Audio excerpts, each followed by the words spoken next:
This episode is sponsored by Dr. Chrono by EverHealth, the #1 mobile all-in-one EHR. Built specifically for medical practices, Dr. Chrono includes an integrated feature that powers a seamless payments acceptance experience. Dr. Chrono Payments offers multiple ways for patients to pay as well as insurance credit card processing. As a Dr. Chrono customer, you can easily activate our fully integrated payment solution that will streamline your cash flow and help you get paid anytime from anywhere. Deliver the best patient experience with a fast and easy way to collect payments. Visit drchrono.com/payments. That's drchrono.com/payments to learn more about Dr. Chrono today.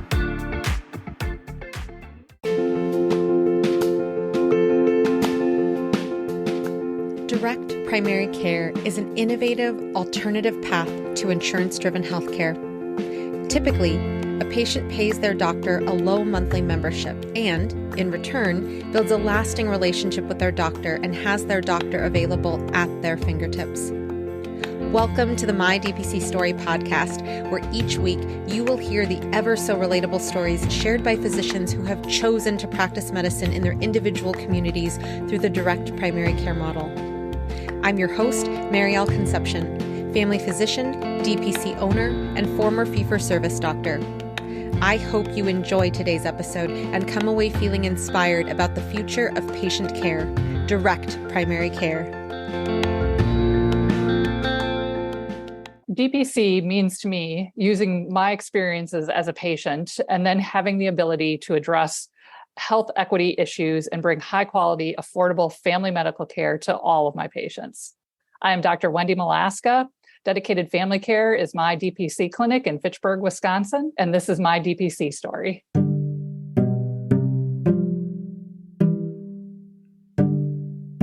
Dr. Wendy Molaska is a graduate of the University of Wisconsin School of Medicine and Public Health and is a board-certified family physician and fellow of the American Academy of Family Physicians. She has practiced full-spectrum family medicine for over 20 years. She started her career working for the National Health Service Corps in rural Colorado until 2008, when she moved to Platteville, Wisconsin. She continued practicing rural full-spectrum family medicine until she joined the University of Wisconsin School of Medicine and Public Health as an assistant professor and moved to the Madison area to continue her family medicine practice.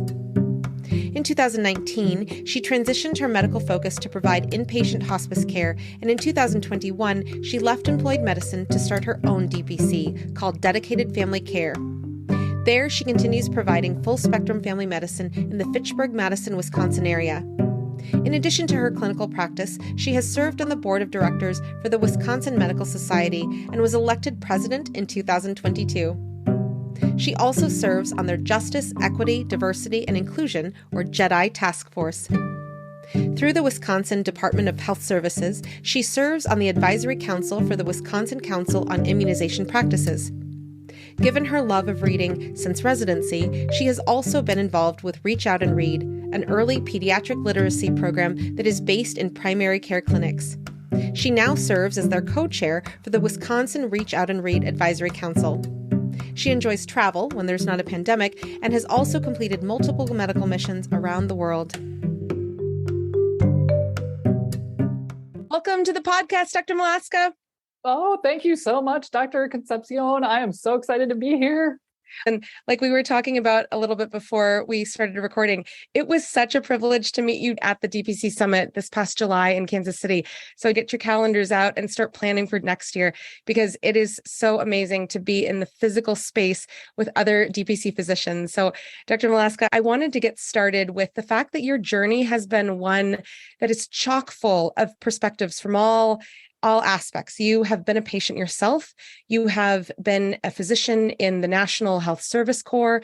You have been a physician in urban and rural settings in different states. And so in terms of your experience from all those aspects of life, what drew you in to choose family medicine? So basically, when I was like 5 years old, I already decided I was going to be a doctor, and I never wavered from that. And a lot of it, I think, was related to the fact that I spent probably more time in the hospital as a kid than on the playground. So I have Marfan syndrome and have a lot of complications related to it. And yeah, one of the things that happened at one point in time was I had kind of a stereotypical God complex surgeon that when you're a kid is like, oh, this isn't going to hurt. And yeah, it hurt. I had a chest tube in and it wasn't comfortable. And so at that point in time, I told him, I'm going to grow up and I'm going to take your job. And what ended up happening though was like, I loved too many parts of medicine as I was going through my rotations in medical school, where I was like, oh my God, this is so cool. This is so cool. This is so cool, that I was like, I want to do it all. And so the only thing that really seemed to fit was family medicine. So being able to do it all, because yeah, I couldn't decide basically. The other interesting thing about family medicine too is you can kind of tailor it to what you want within that as well, so that you don't have to do everything, but it allows you to kind of pick and choose as well, which is, yeah, what I tell people as well when they're looking at different specialties. In terms of you being a family physician and then you choosing to leave fee-for-service medicine, and in May of 2021, opening up your direct primary care, I want to ask, how did you even come to learn about direct primary care as a model?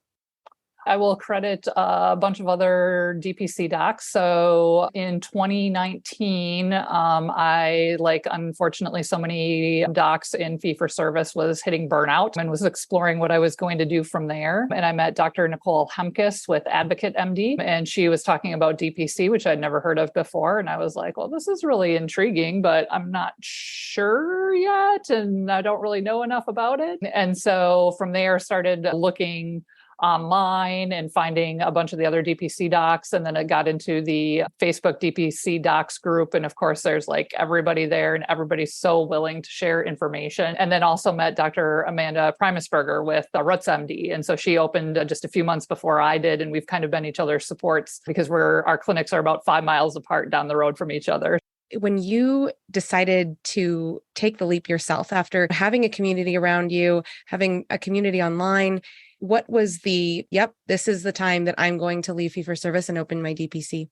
Yeah, so it was really interesting. So 2019, I'd hit the end of my rope in fee-for-service family medicine, and I was still doing kind of full spectrum family medicine at that point in time, delivering babies, hospital, clinic, nursing home, all of that kind of stuff. But I was within a large academic center, and basically, anytime you come up with any kind of idea where it could lead to efficiencies or anything, it's like trying to turn the Titanic. It just doesn't happen. So got tired of pounding my head against the wall. And that's when I also had another diagnosis at that point in time, a medical diagnosis. So was diagnosed with breast cancer. And that kind of makes you think, okay, life is short and I'm done doing this job. And what am I going to do from here? And so the best choice for me was to do inpatient hospice with the diagnosis of breast cancer, because I've always really enjoyed actually both ends of the family medicine spectrum, the womb and the tomb. And so I had an opportunity to do inpatient hospice and I was like, sure, let's try this. So while I was going through my treatment for breast cancer, I started working as an inpatient hospice doc, and I absolutely loved it.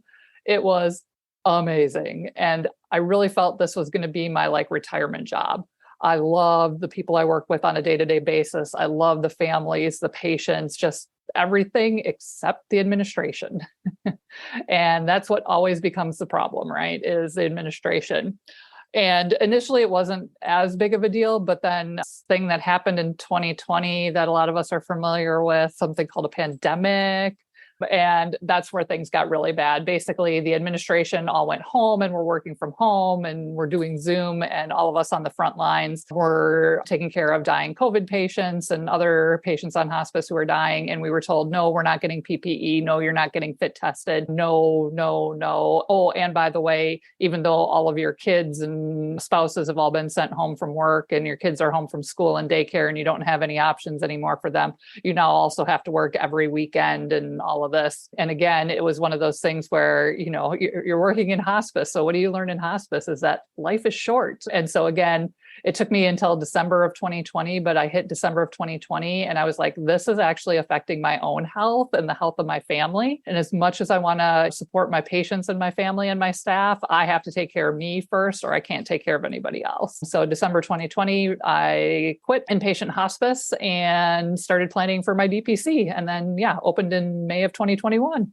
And when you say that you started planning from December 2020 and then opening in May 2021, what was that journey like? Did you have, a loose idea of where you wanted to practice and what you wanted your value proposition to be? Or did you really start solidifying an actual plan in December of 2020?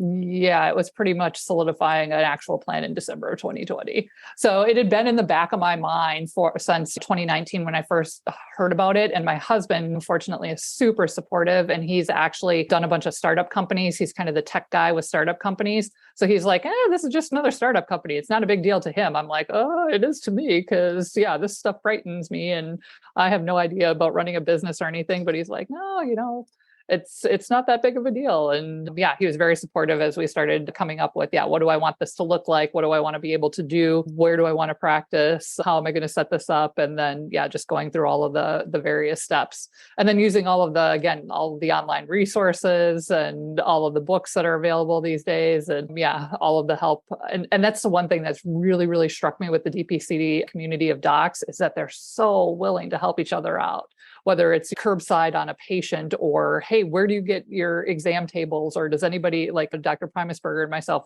we just now split a box of endometrial biopsy pipelles because we're like, I'm not going to use these before they expire. So here, you take half, I'll take half, and we can split it up that way. So. And what tips would you have if someone has a fairly quick turnaround within 6 months between giving notice and opening their DPC for planning their own DPC? My biggest thing was trying to figure out what needs to happen today and what is okay if it doesn't. And so I did a lot of planning, and my husband again helped me with this. Is like, these are the weekly goals. These are the daily goals within that week. And some of those things are just not going to happen. And what's at the bottom of that list so that if it doesn't happen today, it's not going to end up throwing a huge wrench into the system. And so really trying to prioritize what's the daily goal, what's the weekly goal, what's the monthly goal, because otherwise, you can get bogged down in the details and get bogged down in all these little things that sometimes are just not the stuff that you need to be focusing on. And being business owners, you and I know, and other business owners listening or future business owners listening will find out that if it doesn't work, you can then change the next day. So it's amazing to hear that, again, just from December of 2020 to May of 2021, you opened your DPC. Just incredible. And so when you think about that time, I want to also ask, I get that you had a community of people around you in terms of other direct primary care physicians, and you also had your husband who was familiar with startups. But in terms of the biggest fears that you had to work through, what were some of those fears that you had and how did you work through them? I think probably attracting patients. So it would have been one thing, I think, if I had left fee-for-service family medicine, because I think a lot of patients actually would have followed me. And that would have been a nice, solid starting place. But because I was coming out of hospice, none of those patients really followed me. But it is interesting because I have had some of my former family practice patients now find me in DPC and have signed up with me. And so I think the biggest fear was, how can I market this? How can I attract patients? How am I going to get the patients to sign up so that I can make this a legitimate business and pay the bills and then grow to the point where eventually I can pay myself and so forth? Definitely. And when you talk about the fear of people joining, what actually happened in terms of May 2021, you opened? Did you have a list of people on a waiting list who are waiting to join the practice, or did you start day one with 0 patients and grow from there? Yeah, I started with 0 patients. And actually, my first patient was a grandmother from Bolivia who was visiting family for like 6 months and ran out of insulin. And so what do you do if you're from a different country visiting here and you run out of one of your meds? And normally you go to the urgent care or the ER, and that's just without insurance, without any kind of being able to get insurance here. That's going to just be hundreds, if not thousands of dollars. And then trying to go to a pharmacy, not speaking the language, not understanding how the healthcare system works. So interestingly, this grandmother, her family that lives here knows my nurse, Ingrid, who Ingrid and I actually worked together in hospice before I stole her. And so Ingrid already knew about this whole concept of DPC. And so when her friend had this grandmother who was like, she's like, oh, go sign up with Dr. Molaska. And they signed up with me, and we got the lady her insulin. And then while she was here for her 6 months, she came in with all kinds of other issues that she decided, since she had a doctor and it was easy to access me, she just came in all the time then.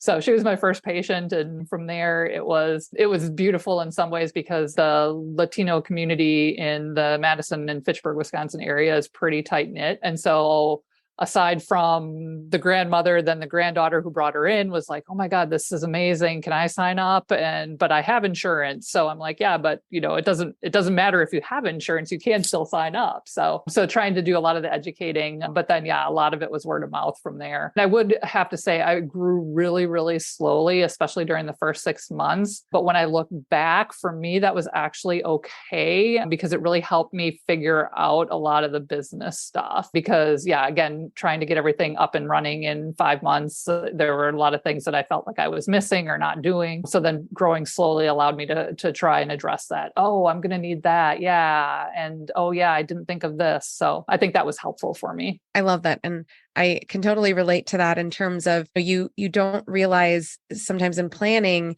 what workflow is going to work with your patient population, because you don't know who's going to join your practice. And then, like we talked about pivoting, you have then the time to pivot and change your workflows so that in the future, your workflows nailed down no matter who joins your practice. But I will say that is one of the best word of mouth stories ever. So thank you so much for sharing that, because I love that. It's like, that was the best kind of marketing that you could possibly have. I mean, we all are familiar with the power of word of mouth, but that is incredible that your very first patient was your spark. So that's amazing. Yeah. And what's really interesting is it was one of those niches as well that I never thought of, but now I have a lot of these patients who they're visiting from Mexico or Guatemala or Brazil or India or Pakistan for 3, 4, 6 months at a time. And they need medical care, but they don't have insurance. They don't have coverage here. So what are they going to do? And this is one of those kind of interesting DPC things, because I mean, on the one hand, I'd rather have patients who are long-term patients for years and years. But at the other hand, I'm like, this is a great niche to have too, even though they're turning over, is because how else are they going to get care? Where are they going to get this care? It's impossible when you're here in the States and you don't understand the system. And that's actually what really surprises me with my patient population as well, is how varied it is. So even the patients who currently live here, they're from Poland and Russia, and I have Ukraine refugees, I have Afghanistan refugees, I have patients from Iraq. I mean, it's just so varied. I have the whole world population in my one little DPC clinic, that even at an academic fee-for-service site, I was like, I don't feel like it was as varied as this is. And just knowing on previous platforms you've shared about how you revel in the idea of being able to use your position as a physician to also impact via social justice your community. So I absolutely love that. And I hear you in terms of the churn might be different than a practice with locals, so to speak. But the fact that you are able to expose people who are concerned about access to healthcare because of their immigration status, that's not an issue. It's just you're a human being and I'm a human doctor. And so I can give you care. That's incredible. Mm. Love that.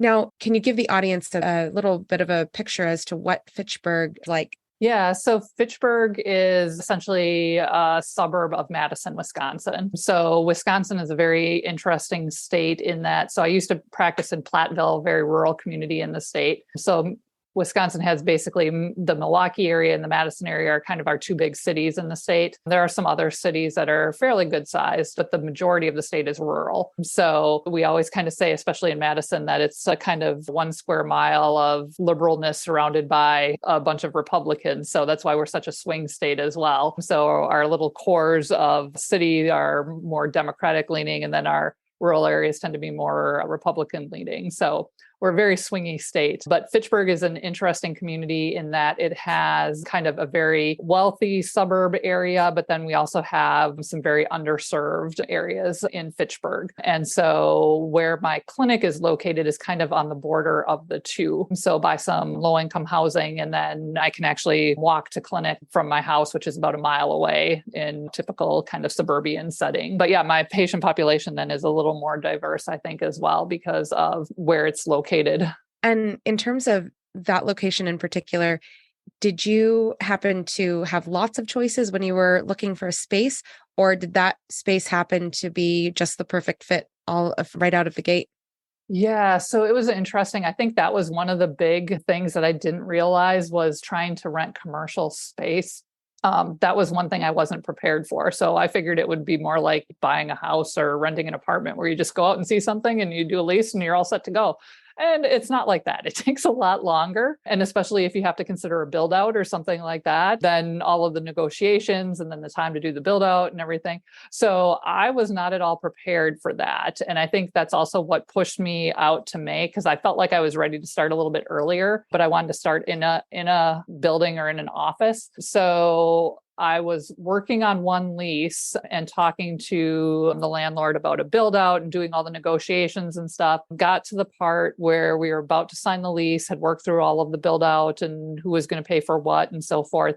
And then the lease came back to me with way more on there where I was paying for a bunch of the build out that we hadn't talked about. And part of that was just because all of the construction prices now during the pandemic had gone up so much that apparently the landlord wasn't prepared for it. So then he just decided, okay, well, I'm just going to pay this much and then you got to pay for the rest. And I was like, no, that's not what we had talked about. And it was one of those things where you want to try and keep your overhead as low as possible. So this was something that I was like, I did not want to pay this much for a lease. And so I dropped that one, I did not sign that lease. I let it go. And then I was kind of back to square one. And I was like, oh my God, now what am I going to do? And I happened to just drive around the neighborhood and there was an office building that said for lease. And so I called them up and they're like, well, we have a one-room office, just a one-room suite for rent. I went and saw it. It was a great size. It was in a nice location. The building seemed quiet. And so I was like, yep, let's do it. They wanted to do that for, what was the minimum? Like 2 years.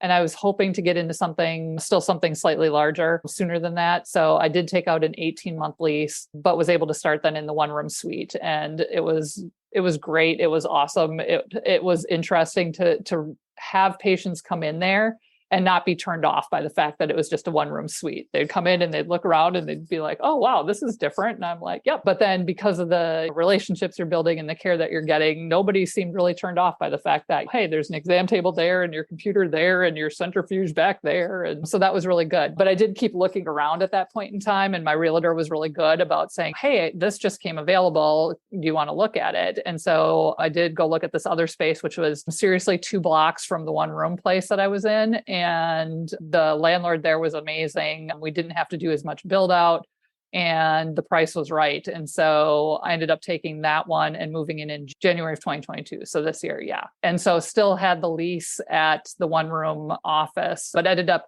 getting really lucky on that too, because I was able to sublet it to somebody else. So that was super helpful. But now, yeah, we're in this nice new office with, what do we have now? We have kind of a little reception area, an office where my desk is. And then I have what I affectionately call the consult room, which is kind of a table and chairs, because then it's just more comfortable to sit and talk to people around a table rather than having somebody up on an exam table and stuff. And then what we call the procedure room, because it's one of the larger rooms and it has a sink and all kinds of counter space and whatnot in there. And then 2 other exam rooms and then a little kitchenette. So it's super cute. I love it. I feel like a grown-up doctor now with my own space.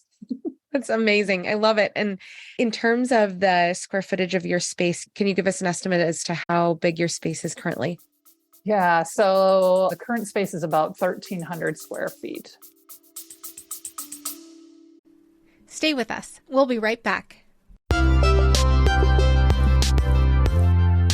Thank you to Spruce Health for supporting the My DPC Story podcast. The ways we communicate have changed dramatically over the past decades, but technology and tools in healthcare have not kept pace. Patients want more access and digital convenience, as well as the ability to text their care teams. Care teams are inundated with more communication and rising expectations, but are still using tools and technology stuck in prior decades. Spruce Health created a solution for the tech-forward DPC practice by creating a communication product designed to serve both the patient and the doctor through intuitive HIPAA-compliant workflows, tagging, scheduled messages, and triage templates ready for use, whether you're on your phone or in the exam room. New users get 20% off for the first 12 months of a paid plan with code MARYAL20. That's MARYAL20. So check out Spruce Health today at sprucehealth.com or check out the link in the show notes.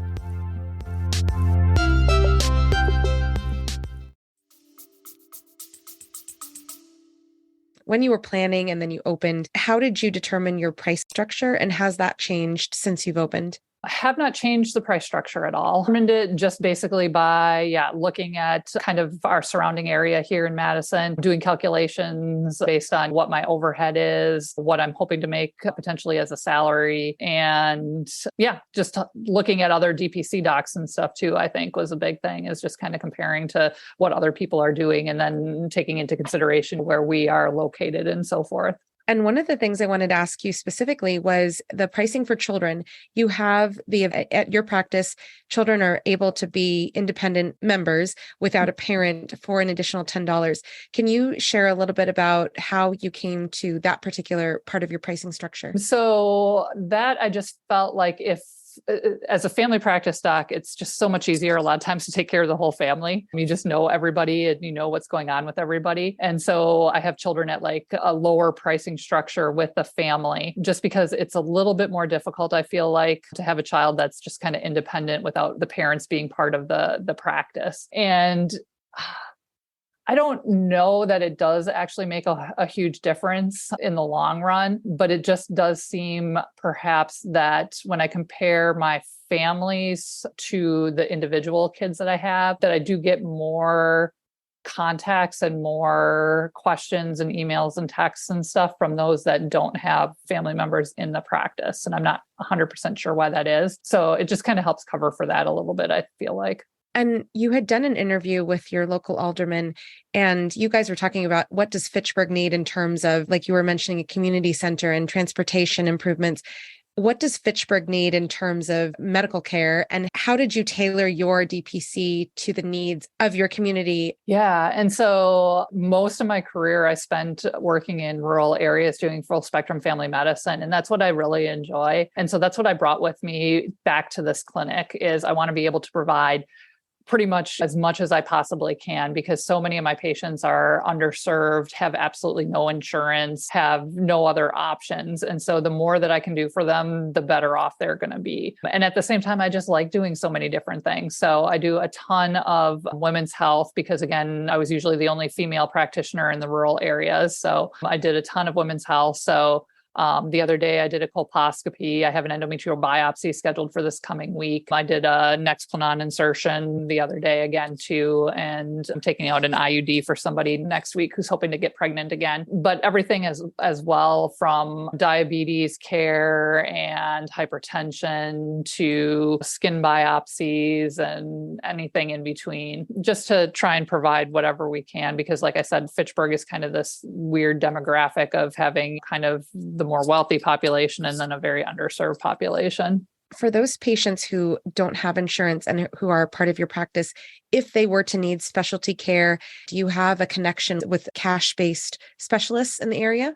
Yeah. So what's really hard in Wisconsin in general, but in Madison in particular, is that it's a lot of big systems. So the big systems have their own insurance, and then you're kind of stuck there. If you don't have insurance, it's kind of hard to send somebody into these systems because the cash-based prices are not great. So I often am actually sending patients sometimes a little bit of a distance away to try and get to independent practitioners who have cash-based practices. So a lot of my radiology currently goes to the Milwaukee area or Rockford, Illinois area. So it's about an hour drive for my patients, but that way I can get cash pricing for them. I have a cardiology group that, again, is about an hour and a half drive up in the Appleton area, but they are amazing to work with and do cash-based pricing. Otherwise, in Madison, there is a free specialty clinic. So for those patients who absolutely don't have insurance, they're not on Medicaid, they don't have any kind of insurance, they can actually be seen at the free specialty clinic. And so there are certain specialties that are covered there. So I've sent patients there to see like ENT and pulmonary and general surgery and stuff. And then they work with the hospitals to say, hey, you're seeing a general surgeon for your gallbladder. They'll then work with the local hospitals to get cash-based prices with discounts for these patients. So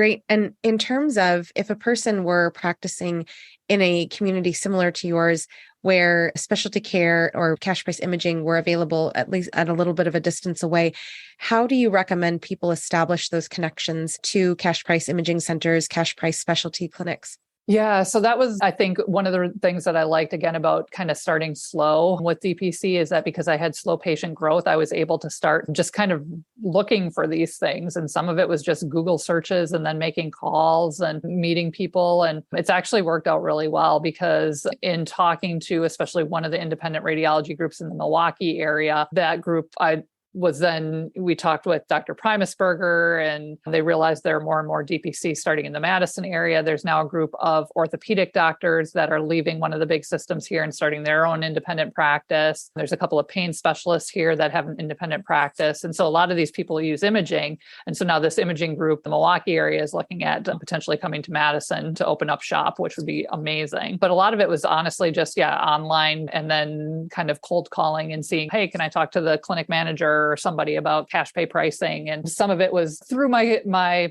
connections, just because I did undergrad and med school in the Madison area, and then came back to work for the University of Wisconsin-Madison. And so you make a lot of connections. And then I also use my connections through the Wisconsin Medical Society. So once you start to just know different physicians around the state, you can just start calling them up and seeing what they recommend or who they know and stuff too.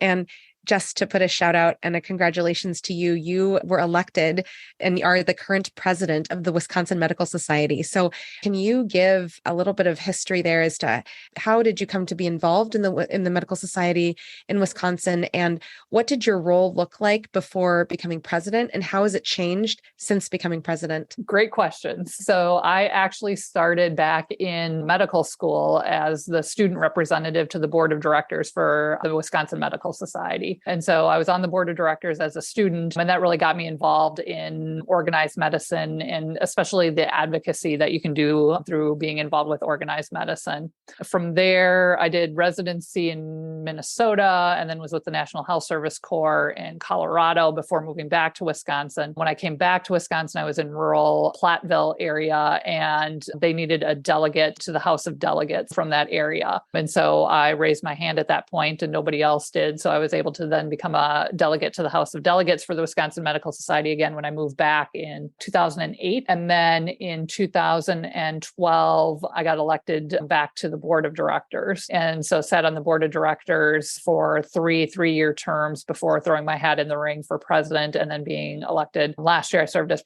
president-elect, and now this year as president of the Wisconsin Medical Society. And then next year I'll be past president, and then they'll probably kick me out because I've been around for so long. But yeah, the trajectory of it has changed a lot. So on the board of directors, obviously we do board meetings and the House of Delegates and a lot of advocacy and stuff, but it is not as intense, I would say, as being president-elect and now president. And I think the majority of that is I didn't realize how much time I would spend doing various interviews and advocacy and helping with amicus briefs and all of the kind of stuff that we do for advocacy. But the biggest thing is honestly the Dobbs decision. So Wisconsin is under a 1849 law, made abortion a felony unless it is to save a woman's life. So not for the health of the mother, for the life of the mother. So the mom isn't prosecuted, but any physician or other person providing an abortion, unless it is to save the life of a mother, is prosecuted as a felony. You can go to jail for up to 6 years and have a bunch of, thousands of dollars in fines. So we, as of the Dobbs decision, stopped providing abortions in Wisconsin, except to save the life of a mother. But we're between a rock and a hard place as physicians, because if you do provide an abortion that's not to save the life of a mother, you're prosecuted as a felon and you have your license taken away and you need a criminal defense attorney. If you wait too long because you're waiting until the life of the mother is at risk to perform this abortion, then you face a potential malpractice charge. So what are you going to choose here? So it's been really difficult, and it's been it's been way more than I anticipated in terms of how many interviews I've done, how many panels I've sat on, how many articles I've written, how many people I've talked to. So it's like I have a second job, and this is a volunteer position as the president. So it's like trying to balance sometimes being the DPC doc and then doing the stuff that I'm doing for the medical society, because it is so important right now too. And in terms of your position, especially your position as a direct primary care physician, when you talk about and highlight direct primary care as part of what you do, when you're talking at the state level, what types of discussions do you have when it comes to primary care and direct primary care, separate from the Dobbs discussion? Because DPC definitely is something that is very bipartisan in this country. But when it comes to making an impact and bending the ear of a person, no matter what political party they affiliate with, what have you found strategically to be helpful when it comes to educating others at the state level about direct primary care?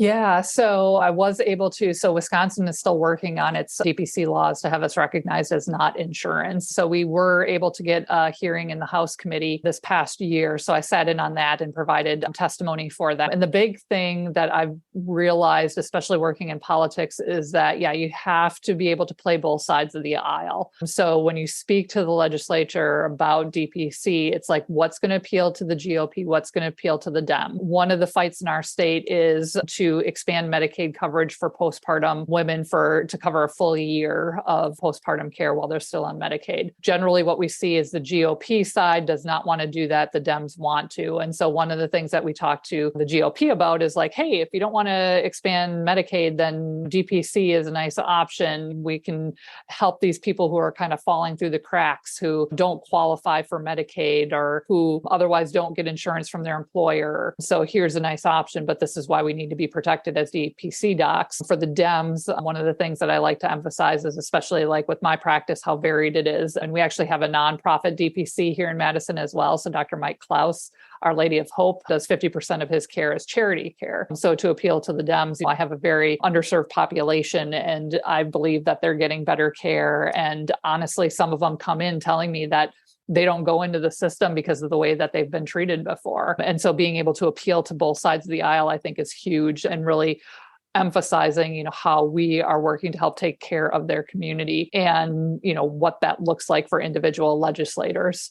And going back to your position as the president of the Wisconsin Medical Society and having two big things on your plate with regards to women's health and the Dobbs decision and direct primary care, do you ever find anybody who is at the state level not listening to you as a whole person because what you've shared or during an interview or written an article about direct primary care or the Dobbs decision has swayed them, and it's difficult for you to bend their ear for the other topic at hand? Yeah. So what I try and do is always try and bring everything back to whatever points we can agree on. And so I've had actually other physicians in the state who have come at me saying, abortion's wrong. And we this is a good decision that we're back to 1849 and we should not be providing abortions and blah, blah, blah. And I'm like, okay, I get that whatever your beliefs are, you don't want to provide abortion.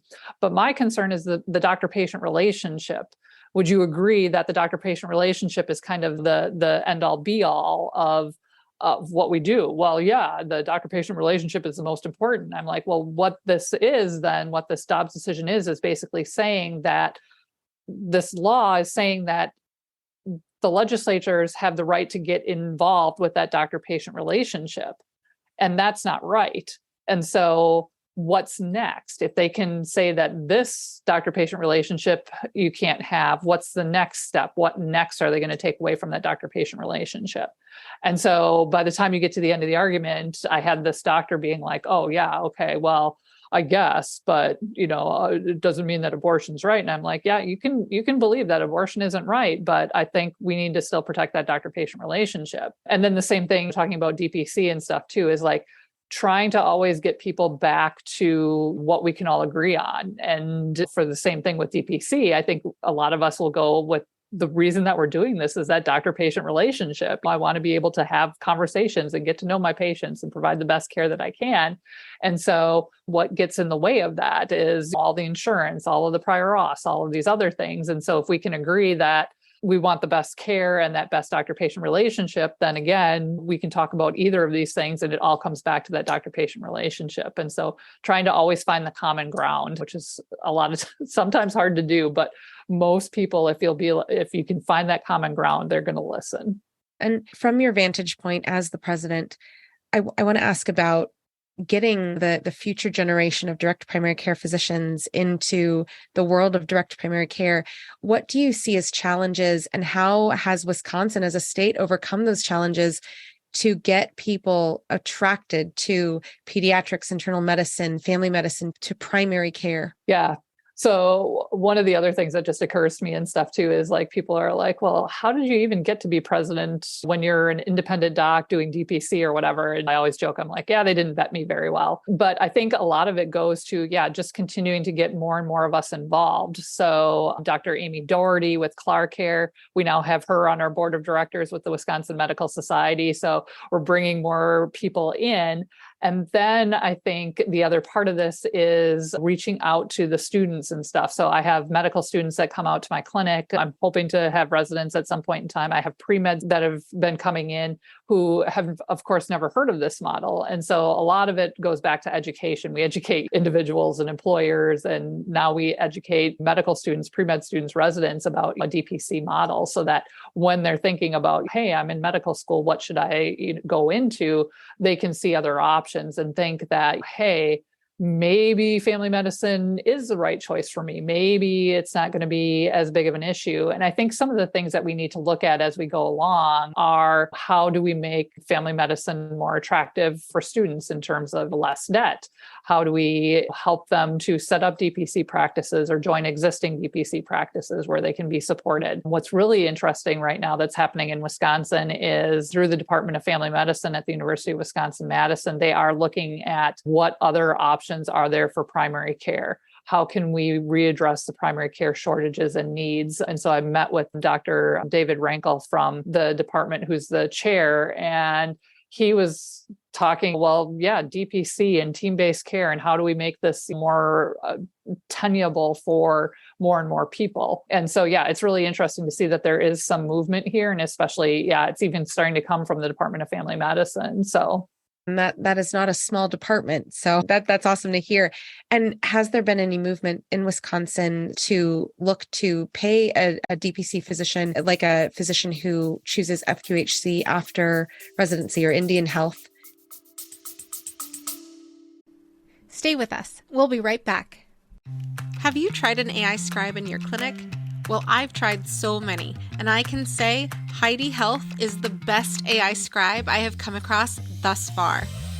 With Heidi Health, I can create unlimited customizable templates for my notes to help me truly cut down on the time I'm spending charting. Template for pediatric well-child check? Done. Template for weight loss management? Done. Some of my favorite things I've built into my AI template, beyond the general soap note, are having a list of actionables for our team to take after a patient visit, having the diagnoses listed, and creating an after-visit summary for our patients. Not only have I found Heidi Health to be the most helpful, customizable AI scribe so far, it's also more affordable than most out there. So try Heidi Health today and see how you can harness the power of an AI scribe for your practice. To get an entire month of Heidi Pro free, go to the homepage of mydpcstory.com and click on the Heidi Health ad. Yeah, we haven't really seen any of that yet, unfortunately. And so that'll be something that I think comes. The other argument that I have, and part of this is just kind of from my own journey as well, is that when I went from residency training to the National Health Service Corps and to an FQHC, I came out of it without any debt because that's what I was there for, which was great. But the other thing that I found was really great was because I was on such a learning curve coming out of residency, when you get plunked into a rural area, you do have the support of some other family medicine docs there, but it's you or no one sometimes. And so we were doing C-sections and resuscitating newborns and all this kind of stuff. And it was great learning opportunity. So there's also a part of me that says it's not necessarily a bad thing to go into fee-for-service, to go to an FQHC, to go to the National Health Service Corps and say that, I'm going to do this for 2, 3, 4 years, get my debts paid off and get a bunch of experience so that I can then go and do DPC. So there's something to be said for that as well. And I know that's not for everybody, and everybody's journey is going to be different. But yeah, from my perspective, there's always something to be said for having all these colleagues around you when you're still new into practicing medicine and stuff as well.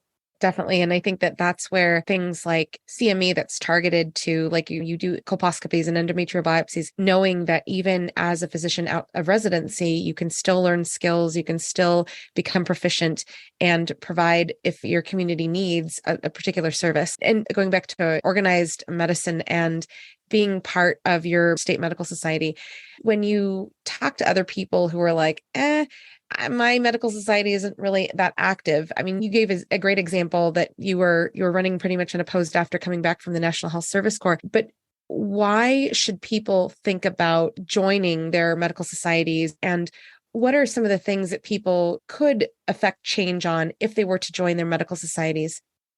Yeah, so I think there's a lot of legislation that people don't understand that medical societies are weighing in on, and that we as physicians really need to have a voice in. And this is something where we do a terrible job as physicians. A lot of us are like, okay, yeah, I joined the AMA or the AAFP or my med society or whatever, but we don't actually then do anything with that. We don't actually contact our legislators or do any of that kind of stuff. And it is a big deal to actually contact your legislators and give them your opinion of different legislation. So for right now, one of the things that we're working on is kratom. So there's a bill up saying that, yeah, kratom should be, available here in Wisconsin, blah, blah, blah. And we're like, no, this isn't a good idea. So we've been talking to our legislators, getting out basically what we call our legislative alerts to tell people to call their individual legislators. And we give them a lot of times a script so that if you've never done this before, here's what you say, here's your legislator, you go to this website, you can figure out who your legislator is. And I think a lot of this is really important on the state level as well as on the federal level, because there's a lot of these individual bills that a lot of people don't know are happening. Everything from kratom to we just got legislation through to legalize fentanyl test strips, because they used to be seen as drug paraphernalia here in Wisconsin, and you could be arrested for having those. Now, because of the opioid epidemic and the fentanyl lacing and stuff, we've gotten fentanyl test strips to be taken off of that drug paraphernalia. But again, it was us as a medical society also weighing in on this to be able to say kratom bad, fentanyl test strips good, and providing that feedback. So I think it is hugely important doctors become involved. And yeah, the more that you can do locally, the better off you are in the long run. And again, a lot of this goes to just help your individual patients. And anytime you can bring individual stories as a physician, hey, I'm a practicing physician, this is what I actually see, that carries huge weight with legislators who, mostly are non-clinical and have no experience. And knowing that this is your year of being president, and next year you're going to be the immediate past president, looking to the future at your DPC, at Dedicated Family Care, what do you envision going into next year for you and your practice? Oh, next year, I hope it'll be a little bit more sane. Yeah, some of it is honestly just the random interviews. Hey, can you do an interview with, my most recent one was with Time Magazine. I was like, yeah, I want to, but when? So yeah, some of it'll hopefully be more sane. I also do a couple of other things. So the next goal for me, I think, is to work a little bit more with Reach Out and Read. So this is a national program, and I think DPCs are uniquely poised to be able to offer Reach Out and Read at their clinic, because we also have more time to spend with our patients, so we can talk about early relational health as we give out books and stuff. So I'd like to focus more on that. And then just focus on my patients and serving my community a little bit better as well. So since I was able to hire my nurse, Ingrid, who is amazing, and she's also a certified medical interpreter, being herself originally from Bolivia, we are having a growing Latino population, which makes us both really excited, but hope to also reach out to other communities. We have a growing LGBTQ plus population as well, which is really amazing. And so, yeah, just keep hoping to reach out to more and more different populations. The other thing I would like to do at some point in time is provide more subsidized care, for lack of a better word. So I have a couple of patients already who have donated money for other people's memberships. So trying to figure out, Robin Hood model or nonprofit, or what direction I go to be able to provide a lot more of that care as well. Amazing. And in closing, because you've been through a ton more than you expected for this year, what do you envision for balance in your life next year? Because you've shared publicly how you love to be outside. I'm totally pulling this from your interview with the alderman, but you talked about your asparagus and your apples, and I'm here making dinner and I'm like, man, I wish I was in Wendy's backyard because I don't have any of that produce in my fridge. But what does balance look like for you? Because you have all of this crazy experience that you can potentially say, like, my boundaries are easier to create because I know what crazy looks like with being a doctor and being a mom and a wife and all the things. What does next year look like in terms of balance for you? Yeah, I do hope that I am able to balance a little bit better. And some of that is just the slowdown again of interviews and panels and other meetings and so forth, just because I do feel like I missed out a little bit. I hadn't anticipated being this busy. And so my thought this year was going to be, I get to spend all this time in my garden. I'm doing DPC, so I'm just not going to schedule patients on certain days or after certain hours so I can leave early and go pick up kids and then be in the yard and do all of those things. And that broke down a little bit this year. And there's a part of me that's okay with it. And then there's a part of me that's like, I still need to continue working on boundaries. And I think that's something that we all need to do, is that, we can just easily take on way more than we should, because we're doctors and we do that and we try and help everybody. We got to be everything for everybody. So next year, I hope to, again, spend more time in my garden, play with the kids more. They're always great helping me plant. And now that they're older, picking apples and doing all of that kind of stuff. So just continuing to work on boundaries and balance, but it's been good. It's been crazy, but I think maybe next year we'll slow down a little bit. Thank you so much, Dr. Molaska, for joining us today. Oh my gosh, thank you. I have had a great time. I love listening to your podcast. I listen to it as I walk to work on my earpods.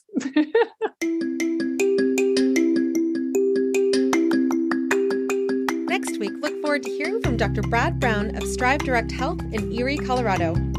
If you've enjoyed the podcast, tell someone about it. There are still lots of physicians out there who have not heard about DPC, and you can change that trajectory. It also helps others to find the podcast if you leave a 5-star review on Apple Podcasts and on Spotify now as well. Thanks in advance for leaving that review. If you're on social media, check us out on Instagram, Facebook, LinkedIn, YouTube, and other platforms. If you're wanting to continue learning more about DPC in the meantime, though, check out dpcnews.com. Until next week, this is Marielle Concepcion.